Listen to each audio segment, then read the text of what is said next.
అందరికీ వందనాలు. దావీదు కీర్తన 5వ అధ్యాయం 1వ వచనంలో ఉంటుంది, యెహోవా నా మాటలు చెవినబెట్టుము, నా ధ్యానం మీద లక్ష్యముంచుము. నా రాజా, నా దేవా, నా ఆర్తనాధ్వాన్ని ఆలకించుము. నిన్నే ప్రార్థించుచున్నాను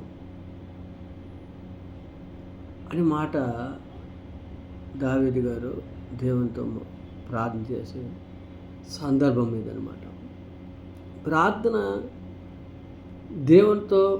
అంటే దేవునితో మాట్లాడుట. దావీదు గారిలో ఒక గుణము నేను నేర్చుకున్నానండి. ప్రతి చుట్టూ ప్రార్థన చేసి బయటికి వెళ్తుండేవాడు, ప్రార్థన చేసి అడుగుతుండేవాడు. ప్రార్థన అనేది అంత మానవుడికి అంత ఇంపార్టెంట్ అనమాట. ప్రార్థన ఊపిరై ఉన్నదండి. ఊపిరై ఎలాగైతే మనం పీల్చుకుంటామో అలాగే ఊపిరై ఉండాలన్నమాట ప్రార్థన. సమయం ముందు ఎడతెగక ప్రార్థన చేయమని బైబిల్లో ఉంటుంది. ప్రార్థన చేయకుండా మనం ఏది కూడా చేయడానికి వీలు లేదనమాట.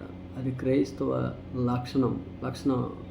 లక్షణాలు కలిగి జీవించాలి. క్రైస్తవులంగా దేవుణ్ణి దగ్గర మోకరించి ప్రార్థన చేసి మనం అడిగి తెలుసుకోవాలి, సమాధానం వరకు చూడాలన్నమాట.